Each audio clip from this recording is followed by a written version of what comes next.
Hi friends, welcome to KGR logics. ఈరోజు మనం ఈ వీడియోలో బయాలజీ కంప్లీట్ సిలబస్ అనేది తెలుసుకోబోతున్నాం. అలాగే బయాలజీ నుంచి ఇంపార్టెంట్ ఎక్కువగా క్వశ్చన్స్ ఏ టాపిక్స్ నుంచి వస్తున్నాయో ఈ వీడియోలో మనం క్లారిటీగా తెలుసుకోబోతున్నాం. సో బయాలజీ అనేది one of the most important part అనమాట. జనరల్ సైన్స్కి వచ్చేటప్పటికి బయాలజీ నుంచి మనకి ఎక్కువగా క్వశ్చన్స్ అనేవి రావడం జరుగుతుంది. సో ఇక్కడ మనం చూసుకున్నట్లయితే సేమ్ ఫిజిక్స్ కెమిస్ట్రీ ఎలా క్వశ్చన్స్ వెయిటేజ్ ఉన్నాయో అలాగే బయాలజీకి కూడా సేమ్ వెయిటేజ్ ఉంటుంది. రైల్వే టెక్నీషియన్లో 10 to 15 బిట్స్ ఉంటాయి. అలాగే రైల్వే గ్రూప్ డీలో 7 to 10 బిట్స్ వస్తాయి అన్నమాట. రైల్వే ఎన్టీపీసీలో 5 to 7 బిట్స్ వస్తాయి.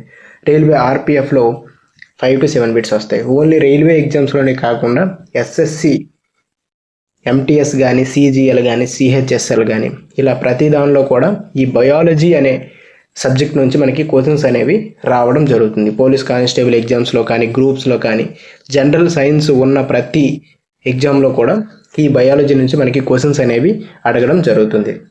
సో మనం ఇప్పుడు బయాలజీ సిలబస్ అనేది కంప్లీట్గా చెప్పుకుందాం. సో ఫస్ట్ చూసుకున్నట్లయితే జీవశాస్త్రంలో ముఖ్యమైన శాఖలు, మేజర్ బ్రాంచెస్ ఆఫ్ బయాలజీ. కణ సిద్ధాంతం గురించి మనకి క్వశ్చన్స్ అనేవి రావడం జరుగుతుంది. కణ సిద్ధాంతంలో కణం గురించి చూసుకున్నట్లయితే జంతు కణం అలాగే వృక్ష కణం ఈ రెండింటి నుంచి కూడా క్వశ్చన్స్ అనేవి రావడం జరుగుతుంది. మోస్ట్ ఇంపార్టెంట్ టాపిక్స్ అన్నమాట ఇవి. కణజాలాలు, జంతు కణజాలాలు అలాగే మొక్క కణజాలాలు. సో ఇది ఫస్ట్ మనము ఈ కాన్సెప్ట్ అనేది మనం ప్రిపేర్ అవ్వాల్సి ఉంటుంది. నెక్స్ట్ చూసుకున్నట్లయితే జీవ రసాయనాలు, బయోమాలిక్యులర్స్. దీంట్లో మనకి లిపిడ్స్, ప్రోటీన్స్, న్యూక్లిక్ ఆమ్లాలు ఉంటాయి. సో ఇది కూడా ఒక టాపిక్ అనమాట. జీవ రసాయనాలు, బయోమాలిక్యులర్స్లో లిపిడ్స్, ప్రోటీన్స్, న్యూక్లిక్ ఆమ్లాల గురించి మనము ప్రిపేర్ అవ్వాల్సి ఉంటుంది. నెక్స్ట్ ఇవి సపరేట్ టాపిక్స్ అనమాట. జన్యు శాస్త్రం అనేసి, అలాగే ఆర్గానిక్ ఎవల్యూషన్, సజీవన పరిణామం, అలాగే టాక్సినమీ, వర్గీకరణ శాస్త్రం. సో ఇవి కూడా మనం ప్రిపేర్ అవ్వాలి. నెక్స్ట్ చూసుకున్నట్లయితే జంతు రాజ్యం. సో జంతు రాజ్యం, యానిమల్ కింగ్డమ్లో ఇవన్నీ సబ్ టాపిక్స్ అనమాట.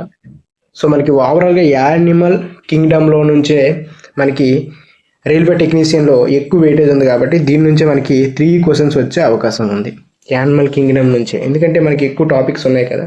సో దీంట్లో మనకి సర్పాల గురించి క్వశ్చన్స్ అడిగే అవకాశం ఉంది, పక్షుల గురించి అడిగే అవకాశం ఉంది, చేపల గురించి అడిగే అవకాశం ఉంది, ఉభయచరాల గురించి అడిగే అవకాశం ఉంది, ఆర్థోఫోడా గురించి అడిగే అవకాశం ఉంది. సో ఈ ఓవరాల్గా అన్ని టాపిక్స్ కూడా మీరు నేర్చుకోవాల్సి ఉంటుంది. నెక్స్ట్ చూసుకున్నట్లయితే మానవ శరీరం, హ్యూమన్ బాడీ నుంచి ఖచ్చితంగా మనకి 2 or 3 క్వశ్చన్స్ వస్తాయి అన్నమాట ఈజీగా. గ్రూప్ డీలో కానీ, టెక్నీషియన్లో కానీ. మనకి రైల్వే ఎన్టీపీసీలో 1 క్వశ్చన్ వచ్చే అవకాశం ఉంది. సో మనకి రైల్వే ఎన్టీపీసీలో బయాలజీ నుంచి 5 to 6 క్వశ్చన్స్ వస్తాయి కదా. సో పర్టికులర్గా దీని నుంచి మనకి 1 క్వశ్చన్ అనేది పక్కాగా వస్తుంది ఎన్టీపీసీలో అయితే. టెక్నీషియన్లో అయితే 3 నుంచి 4 క్వశ్చన్స్ వచ్చే అవకాశం ఉంది. అలాగే గ్రూప్ డీలో అయితే 2 నుంచి 3 క్వశ్చన్స్ వచ్చే అవకాశం ఉంది. సో మానవ శరీరంలో జీర్ణ వ్యవస్థ గురించి, అలాగే రక్త ప్రసరణ వ్యవస్థ గురించి, శ్వాసక్రియ వ్యవస్థ గురించి, రోగ నిరోధక వ్యవస్థ, ఎముకల వ్యవస్థ, గర్భధారణ వ్యవస్థ, ప్రోటీన్లు, విటమిన్లు, ఖనిజాలు, మానవ రోగాలు, లక్షణాలు మరియు చికిత్సలు. సో డిసీజెస్ గురించి కూడా మనము బాగా నేర్చుకోవాల్సి ఉంటుంది. సో ఇది ఓవరాల్గా హ్యూమన్ బాడీలో ఉన్న టాపిక్స్ అనమాట ఇవన్నీ కూడా. నెక్స్ట్ చూసుకున్నట్లయితే ప్లాంట్ కింగ్డమ్. ఇందాక మనం ఏం చూసాము యానిమల్ కింగ్డమ్ చూసాము. ఇప్పుడు ప్లాంట్ కింగ్డమ్ అనమాట ఇది. సో మొక్కల గురించి ఇది చెప్తుంది అనమాట. సో మొక్కలకి సంబంధించిన బ్యాక్టీరియాస్ కానీ, ఫంగస్ కానీ, ఫెరిటోఫైటా కానీ, సో ఇవన్నీ కూడా మొక్కలకి రిలేటెడ్గా ఉన్నవన్నమాట టాపిక్స్ అనమాట. సో మొక్కల రూపశాస్త్రం. సో దీంట్లో మనకి మొక్కలకి సంబంధించిన ఇవి ఉంటాయి అన్నమాట. పార్ట్స్, రూట్స్ కానీ, స్టెమ్ కానీ, లీఫ్, ఫ్లవర్, ఫ్రూట్, వీటి గురించి కూడా మనకి క్వశ్చన్స్ అనేవి అడగడం జరుగుతుంది. నెక్స్ట్ చూసుకున్నట్లయితే మొక్కల జీవశాస్త్రం, ఉష్ణ నిరోధకము, ఫోటోసింథసిస్, కిరణజన్య సమయక్రియ అనమాట ఇది. సో వీటి నుంచి మనకి ఎక్కువగా ఆ ఈక్వేషన్ అనేది చాలాసార్లు ఎగ్జామ్స్లో అడగడం జరిగింది. సో నెక్స్ట్ చూసుకున్నట్లయితే మొక్కల్లో ఉండే హార్మోన్స్ గురించి, మొక్కల రవాణా గురించి, ఇవన్నీ కూడా 10th ఇంటర్లో ఉండే టాపిక్సే అనమాట. సో ఇవి చాలా సింపుల్గా ఉంటాయి. సో మనం ఏదైనా సరే చదివితే వస్తుంది, ఇవన్నీ చూస్తే రావు. సో మీరు ఇలా టాపిక్ వైజ్ ప్రిపేర్ అవ్వడానికి ట్రై చేయండి, మీకు ఖచ్చితంగా దీనికి మించి ఏమి ఇవ్వడు. సో మనకి బయాలజీ సిలబస్ కూడా కొద్దిగా తక్కువగానే ఉంటుంది.